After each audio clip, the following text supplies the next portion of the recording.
আসসালামু আলাইকুম। আজকে আমার টেন্সের পার্ট 20 পার্টে আমার ফিউচার পারফেক্ট নিয়ে টেন্স নিয়ে আলোচনা। ফিউচার পারফেক্ট টেন্সটা কি? ভবিষ্যৎকালে সংঘটিত দুইটি কাজের মধ্যে যে কাজটা আগে হবে, ওই দুইটা কাজের মধ্যে যে কাজটা আগে হবে সে কাজটাকে বলবো আমরা ফিউচার পারফেক্ট টেন্স। আমরা এখানে সেন্টেন্স কিছু লিখছি, সেন্টেন্সটা পড়লে বুঝব যে সূর্য অস্ত যাওয়ার পূর্বে আমরা বাড়িতে পৌঁছাবো। এখানে দুইটা কাজ, সূর্য অস্ত যাবে আর আমরা বাড়িতে পৌঁছব। তার পূর্বেই, অর্থাৎ সূর্য অস্ত যাওয়ার আগেই আমরা বাড়িতে পৌঁছব, এটা হবে ফিউচার পারফেক্ট টেন্স।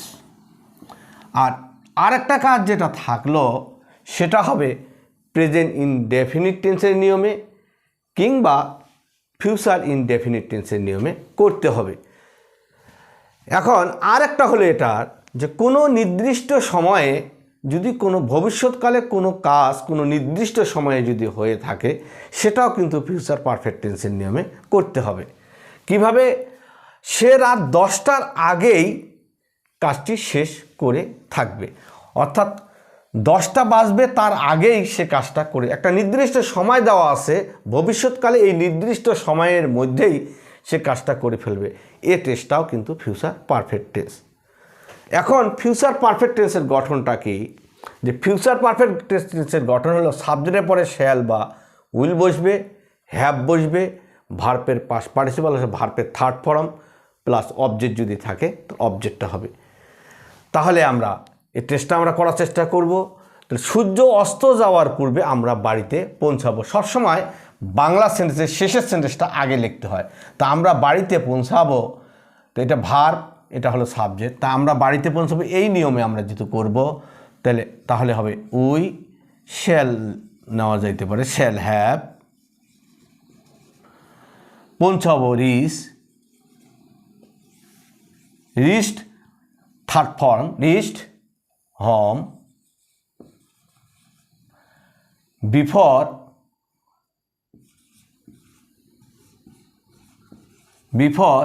দি সান সেট, তাহলে দি সান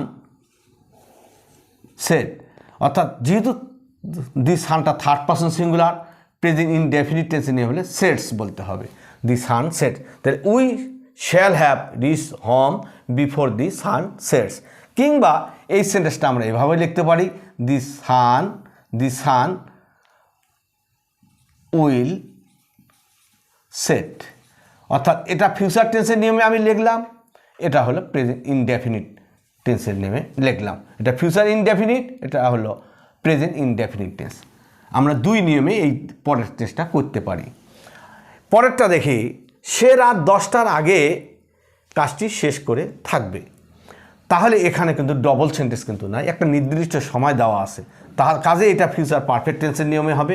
এই সূত্রটা, সে কাজটি শেষ করে থাকবে, এটা ভার্ব, কাজটি এটা অবজেক্ট, সেটা হলো সাবজেক্ট, এটা হলো অতিরিক্ত অংশ। তাহলে নিয়ম অনুযায়ী আমরা কি লিখব? সে হি উইল হ্যাভ শেষ করেন যে ফিনিশ, এর third form ED, finished the work 10টার আগে, বিফোর 10 PM, অর্থাৎ সে রাত 10টার আগে কাজটি শেষ করে ফেলবে। He will have finished the work before 10 PM। পরেরটা, বাবা আসার আগেই মা বাড়িতে ফিরে আসবে। তাহলে কাজটা কোনটা আগে হবে? এটা হলো আগে হবে, মা বাড়িতে ফিরে আসবে, এটা ফিউচার পারফেক্ট টেন্সের নিয়মে। তাহলে mother will have returned, RETUR RNED, third form returned home, বাড়িতে ফিরে আসবে। বিফোর ফাদার, বাবা আসার, কামস নিলেও হবে কিংবা ফাদার উইল কাম, দুইটার যে কোনো আমরা একটা এই সেন্টেন্সটা করতে পারবো। তাহলে বাবা আসার আগেই মা বাড়িতে ফিরে আসবে। Mother will have returned home before father comes, present ইনডেফিনিটের নিয়মে, কিংবা ফাদার উইল কাম, কিংবা ফিউচার ইনডেফিনিট টেন্সের নিয়মে করা যাবে। পরেরটা, তুমি আসার আগেই আমরা সেখানে চলে যাব। তাহলে আসবেই না, তার আগেই আমরা চলে যাব, তাহলে এই কাজটা ভবিষ্যৎকালের আগে হবে। তাহলে এই সেন্টেন্সটা আমরা ফিউচার পারফেক্ট টেন্সে নিয়ে করব। তাহলে আমরা সেখানে চলে যাব। উই শ্যাল হ্যাভ, কিন্তু এখানে উইল হ্যাভও লিখতে পারি, কোনো সমস্যা নাই। উই শ্যাল হ্যাভ চলে যাব, গো থেকে gone, third form gone there. Before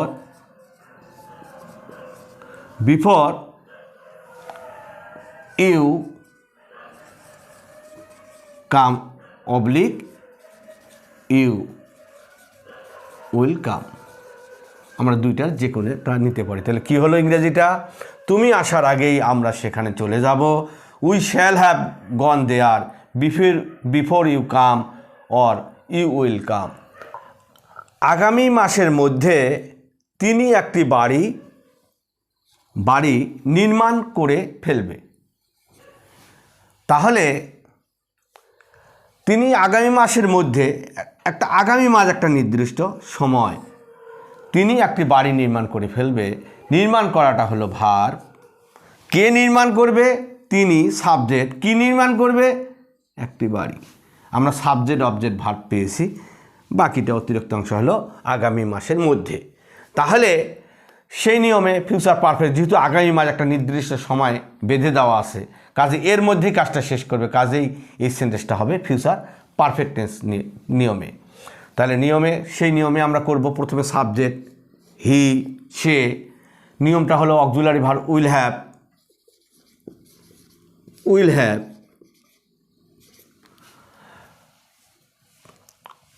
নির্মাণ করা, বিল্টের থার্ড ফর্ম হলো বিল্ড, টি হয়ে যাবে ডিটা, build a house.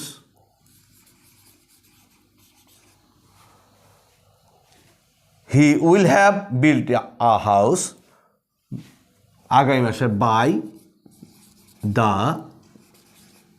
Next month. তাহলে বাংলাটা কি হলো? আগামী মাসের মধ্যে তিনি একটি বাড়ি নির্মাণ করে ফেলবে। He will have built a house by the next month. আসলে যদি ইংরাজির ফর্মুলাটা জানা যায় তাহলে কিন্তু ইংরাজি কোনো কঠিন নয়। আশা করি তোমরা এটা বুঝতে পেরেছো। এই টেস্টটার যদিও এভাবে আমরা বাংলায় কথা খুব একটা কম বলি, ইংরাজিতে কিন্তু এর ব্যবহার আছে, কিন্তু এর ব্যবহারটা কিন্তু অনেক কম। আশা করি তোমরা এটা বুঝতে পেরেছো। পরবর্তীতে প্রেজেন্ট পারফেক্ট কন্টিনিউয়াস টেন্স দেখার আমন্ত্রণ জানিয়ে আমি আজকের ক্লাস এখানে শেষ করছি। আসসালামু আলাইকুম।